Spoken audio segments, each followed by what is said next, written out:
ये बोलता था तेरी वीडियो फोटो मैं वायरल करूँगा, ये तुम्हें तो पैसे दे, ऐसे ऐसे करके इसने मेरे से 10 लाख रुपए ले लिए ना। इसने मेरे को पुलिस की नौकरी लगवाई।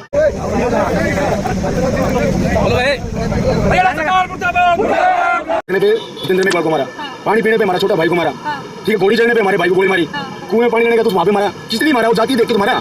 क्या आपने देखा कि श्रवण जाति के इंसान ने पानी किसी गड्ढे से हाथ काट दिया गया? और एससी समाज को ये भारत का नागरिक ही नहीं मानते। नागरिक की बात छोड़ो, एससी समाज को ये इंसान मानने के लिए तैयार नहीं है। नमस्कार, मैं आकांक्षा गुप्ता, स्वागत है आपका आपके अपने चैनल 3D पंचायत में। आज हम मौजूद हैं हांसी के उपमंडल परिसर में, जहां पर कुछ लोग एकत्र हुए हैं, कुछ मांग कर रहे हैं और विरोध प्रदर्शन कर रहे हैं। तो आज जानेंगे कि पूरा मामला क्या है और क्यों इतने सारे लोग एक साथ एकत्र हुए हैं, विस्तार से। हांसी सहित पूरे हरियाणा में खासतौर पे SC/ST एक्ट के मुकदमों को जातिवादी मानसिकता के पुलिस अधिकारियों को द्वारा टारगेट बनाया जा रहा है और जानबूझकर SC/ST एक्ट को नुकसान पहुंचाने के लिए, SC/ST एक्ट के समाज के लोगों को नुकसान पहुंचाने के लिए SC/ST एक्ट के मुकदमे खारिज किए जा रहे हैं। और इस बारे में हमारे पास मुकदमों की ज्ञापन की लिस्ट है जो हमने आज मुख्यमंत्री के नाम सौंपा है। हांसी में दलित युवती के साथ पुलिसकर्मी द्वारा रेप किया गया, उस मामले में कोई अरेस्ट नहीं हुई। हांसी में एक महिला वकील के साथ बदसलूकी की गई, जाति सूचक गालियां बकी गई, 2 महीने से उस मुकदमे में कोई कार्रवाई नहीं हुई। हांसी में एससी समाज की महिला जो ITI में थे उसके साथ उसके प्रिंसिपल द्वारा बदसलूकी की गई, जाति सूचक गालियां बकी गई, उस मुकदमे में कोई कार्रवाई नहीं हुई। बड़छप्पर गांव में SC समाज के शादी समारोह में पुलिसकर्मियों ने घुसकर जातिवादी मानसिकता के तहत उत्पात बचाया, हमारी महिलाओं को छेड़खानी की, उस बारे में मुकदमा दर्ज है, उस मामले में कोई कार्रवाई नहीं हुई। रामायण गांव में नाई समाज के एक व्यक्ति ने बीजेपी नेता, जो संसदीय दल का नेता भी है, संसदीय दल का सदस्य है, मनदीप मलिक, उसकी प्रताड़ना से तंग आकर आत्महत्या कर ली। 1 हफ्ता होने को आया, उसमें कोई कार्रवाई नहीं हुई, कोई अरेस्ट नहीं हुई। मुजादपुर में हमारे समाज के लड़कों को बुरी तरह श्रवण समाज के लोगों द्वारा पीटा गया, SC/ST एक्ट का मुकदमा दर्ज है, कोई कार्रवाई नहीं हुई। इसी तरह से गांव भाटला में एक अपाहिज युवक के साथ मारपीट की गई, उसमें मामले में जाति सूचक गालियां बकने का, मारपीट करने का मुकदमा दर्ज किया गया, कोई कार्रवाई नहीं हुई। और इस तरह से एक युवती के साथ नारनौंद के एक व्यक्ति ने मुकदमा दर्ज किया, मुकदमा दर्ज हुए 9वें महीने में मुकदमा दर्ज हुआ था, 1 साल के करीब होने जा रहा है, उसमें आज तक कोई कार्रवाई नहीं की गई। नाग कौन सा रहेगा? हिसार में 2 बहनों के साथ मारपीट छेड़खानी की गई थी, उस मामले में हिसार के जातिवादी पुलिसकर्मियों ने कोई कार्रवाई नहीं की। और गिराए में 11 साल की बच्ची के साथ छेड़खानी हुई थी और गलत काम हुआ था, उस मामले में भी पुलिस ने आज तक प्रिंसिपल को गिरफ्तार नहीं किया है। तो हमने आज एक शुरुआत की है और बड़ी अच्छी शुरुआत है। हम पूरे हरियाणा में जातिवादी मानसिकता के पुलिस अधिकारियों की और जातिवादी गुंडों की जो एक इनका गठबंधन है, इसकी पोल खोलने का काम शुरू कर रहे हैं। और अभी हम हरियाणा के मुख्यमंत्री का पुतला हमारे पास है, इसके लिए वो ध्यान करने का काम करें।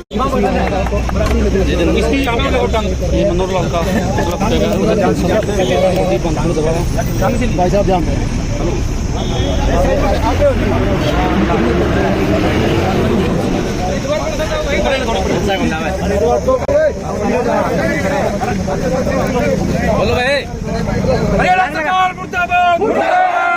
साथ में छेड़खानी करी गई। यहाँ पे एक ITI में एक महिला कर्मी है जो यहाँ पे सफाई का काम करती है, वहाँ के ITI की जो प्रिंसिपल है उनके साथ उन्होंने जानबूझ के साथ में जाति प्रताड़ना करने का काम किया, अब शब्द बोलने का काम किया गया।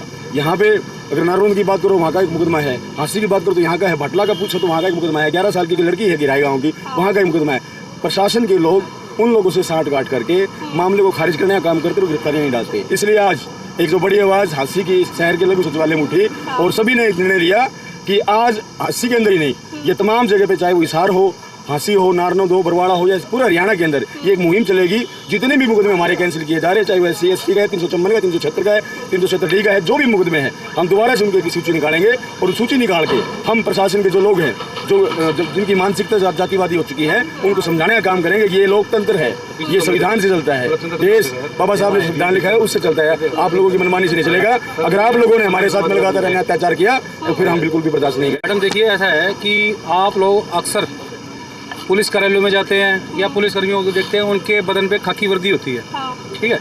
ये जो खाकी वर्दी होती है, ये जब किसी का पुलिस में सिलेक्शन होता है तो उनको कॉन्स्टिट्यूशन की शपथ दिलाई जाती है, तब ये खाकी वर्दी पहनाई जाती है, तब उनके स्टार लगाए जाते हैं। और वो खाकी वर्दी ये होती है कि भाई मैं जब पुलिसकर्मी की ड्यूटी ज्वाइन करूँगा या अधिकारी की ड्यूटी ज्वाइन करूँगा तो बिना जाति देखे, बिना धर्म देखे, बिना कलर देखे या किसी एरिया का बंदा ये देखे, सबके साथ समान रूप से व्यवहार करके न्याय लोगों को देने का काम करूँगा। लेकिन हरियाणा में जो बड़े से बड़ा पुलिस अधिकारी है और जितने भी थानों के इंचार्ज हैं, जितने भी जिलों के एसपी हैं, जितने भी जिलों रेंजों के आईजीज हैं, जितने भी चौकियों के इंचार्ज हैं, एक स्पेशल पर्टिकुलर कास्ट के सवर्ण लोगों को यहाँ पे ऑफिसर बना के बिठाया हुआ है। जो खाते तो भारत सरकार की हैं, खाते भारत के संविधान के नाम की हैं, लेकिन वफादारी जो करते हैं वो केवल अपनी जाति के प्रति करने का काम करते हैं। और एससी समाज को ये भारत का नागरिक ही नहीं मानते। नागरिक की बात छोड़ो, एससी समाज को ये इंसान मानने के लिए ही तैयार नहीं है। और यहाँ पर आज हमारे साथ एक युवती है हांसी इलाके की, उसके साथ पुलिसकर्मी ने रेप करने का काम किया। 2 महीने से पुलिसकर्मी खुला घूम रहा है, ड्यूटी ज्वाइन कर रहा है, वर्दी पहन के घूम रहा है। आज तक उसकी अरेस्ट नहीं हुई। उसके 2 कारण हैं। नंबर 1 तो वो पुलिसकर्मी है, नंबर 2 तथाकथित ऊंची जाति से है। ये एक मामला है। और इस तरह के दूसरे मामले 11 साल की बच्ची के साथ अगर कोई 55 साल का व्यक्ति रेप करे, आप सोचिए कितना घिनौना काम है। और उस मामले में स्कूल के चपरासी ने उस बच्ची के साथ रेप किया और जो प्रिंसिपल थी, जिसकी ड्यूटी थी कि भाई इस बात का संज्ञान लेके मुकदमा दर्ज कराने की, उस प्रिंसिपल ने उस बच्ची को ये कहने का काम किया कि भाई बच्ची तूने पुलिस में नहीं बताना, घर को नहीं बताना। तो वो भी है पॉक्सो एक्ट के तहत, SC/ST एक्ट के तहत अपराध है। और उस महिला प्रिंसिपल के खिलाफ भी मुकदमा दर्ज है, लेकिन पुलिस ने उसको गिरफ्तार नहीं किया। कारण कि वो एक पर्टिकुलर कम्युनिटी से है, SC कम्युनिटी से नहीं। मतलब आपका ये कहना है कि महिलाओं के साथ जो न्याय भी होता है वो जातिगत आधार पे होता है। मैं आपको NCRB का आंकड़ा देता हूँ, नेशनल क्राइम रिकॉर्ड ब्यूरो का आंकड़ा देता हूँ। पूरे भारत में अगर 100 महिलाओं के साथ रेप की, छेड़खानी की, अत्याचार की घटनाएं होती हैं, उसमें 80% महिलाएं SC समाज की होती हैं। अच्छा। तो आप अंदाजा लगाइए कि SC समाज के क्या हालात हैं। और मुकदमे को झूठा बनाने का काम, तो आपका ये कहना है कि जबरन झूठा साबित करने का काम किया जा रहा है। SC/ST एक्ट को कमजोर करने का काम किया जा रहा है। स्थिति है। मांगे क्या है? मांगे हमारी ये है कि हमने आज हर जिले में हम ये काम शुरू करेंगे। आज हमने केवल हांसी और हिसार के कुछ मुकदमों की 12-13 मुकदमों की सूची दी है। ये हमारा ज्ञापन है। और इस ज्ञापन में हमने ये कहा है कि इनकी जांच हाई कोर्ट के रिटायर्ड जज से कराई जाए और मुख्यमंत्री को सौंपा है। और जिन पुलिस अधिकारियों के पास ये मुकदमे जिनकी जांच पेंडिंग है, उन उस पुलिस अधिकारियों के खिलाफ सेक्शन 4 SC/ST एक्ट और IPC की धारा 217, 219, 166, 166 के तहत कार्रवाई की जाए उन पुलिस अधिकारियों के खिलाफ। ये कहा जाता है कि मीडिया में जिस तरीके से जाति को एक इंगित कर ही बोला जाता है कि जाति नहीं उठानी चाहिए, क्योंकि जाति के आधार पर भेदभाव के मामले आते हैं। तो आप तो सीधे सीधे कह रहे हैं कि जाति मूछ रखने पे जितेंद्र में एक लड़को मारा, पानी पीने पे हमारा छोटा भाई को मारा, ठीक है, घोड़ी चढ़ने पे हमारे भाई को गोली मारी, कुएं में पानी लेने का तो वहाँ पे मारा। किसने मारा? वो जाति देख के तो मारा। क्या आपने देखा किसी श्रवण जाति के इंसान ने पानी किसी गणेश पे उसको हाथ काट दिया गया? जैसे इन्होंने कहा है कि जातिगत आधार पर महिलाओं के साथ मतलब भेदभाव तो बहुत सारे होते हैं, शारीरिक हिंसा बहुत सारी होती है महिलाओं के साथ में, लेकिन जो SC कम्युनिटी की या जो शेड्यूल कम्युनिटी की जो महिलाएं होती हैं उनके साथ अन्याय की स्थिति ज़्यादा होती है और उनको न्याय नहीं मिलता। और साथ साथ इन्होंने ये भी कहा कि जब ये पुलिस स्टेशन में आती हैं अपनी कंप्लेंट लिखवाने के लिए, लेकिन वहाँ पर भी उनकी कंप्लेंट को छुपाने की कोशिश की जाती है, दबाने की कोशिश की जाती है। तो चलिए बात करते हैं उस महिला से जिस महिला के अधिकार के लिए इतनी बड़ी तादाद में लोग यहाँ पर इकट्ठे हुए थे और मतलब सरकार के पुतले तक जलाए थे। चलिए अब इनसे बात करते हैं कि आखिर इनके साथ गलत हुआ क्या है, इनकी खुद की मुझमानी। आपका नाम? नीलम है। अच्छा, क्या हुआ है आपके साथ, पूरा मामला आप समझाइए। ठीक मैम, मैंने 3 तारीख को मुकदमा दर्ज करवाया था। 1.5 महीना हो गया। एक होमगार्ड के खिलाफ, सुरेंद्र नाम उसका, गाँव उसका हसनगढ़ है। उसके साथ में एक लड़की है कोमल नाम है, वो भी हसनगढ़ से है। मैडम इसने नौकरी का झांसा देकर मेरे से ब्लैकमेल करके 10 लाख रुपए लिए, मेरा शारीरिक शोषण किया। ये बोलता था कि तेरी वीडियो फोटो मैं वायरल करूंगा, ये तुम्हें तो पैसे दे, ऐसे ऐसे करके इसने मेरे से 10 लाख रुपए ले लिए। ना इसने मेरे को पुलिस की नौकरी लगवाई, इसने मेरे की 1 हफ्ते की ट्रेनिंग भी करवाई थी पुलिस लाइन में, लेकिन उसका प्रूफ भी है मेरे पास। मेरे पास रिकॉर्डिंग वगैरह भी है पैसे के लेने देने की। मुकदमा दर्ज होने के बाद जो मेरे पास कॉल आई थी, धमकी भरे मैसेज आए थे, उनकी भी मेरे पास रिकॉर्डिंग है। मैंने ये सब रिकॉर्डिंग मैंने SP साहब को दी कि मेरे साथ ये होने लग रहा है तो आप कार्रवाई करो। SP साहब बोलते हैं हाँ कल कार्रवाई करेंगे, आज करेंगे कार्रवाई। 1.5 महीना निकाल दिया, मेरे को टॉर्चर करते हैं। जब मैं DSP साहब से बात करती हूँ ना, मेरे कोई गाली गुली देते हैं और सीधा ये बोलते हैं कि मैं अरेस्ट नहीं करूँगा, कहीं और से करवा लो आप, मैं कार्रवाई नहीं करूँगा। हर बार बदतमीजी से पेश आओ मेरे साथ। मैंने इसकी एप्लीकेशन SP साहब को भी दी थी, लेकिन उस पर भी कोई कार्रवाई नहीं हुई। SP साहब ने क्या कहा? SP साहब ने ये बोला था कोई नहीं, हम पूछेंगे धीरज सर से आप इससे क्यों बात करते हो, लेकिन हर बार ये गुमराह करने लग रहे हैं। वो होमगार्ड नाजायज फायदा उठाने लग रहा है कि वो SP साहब और DSP साहब उनके साथ, पूरा प्रशासन उनके साथ मिला हुआ है।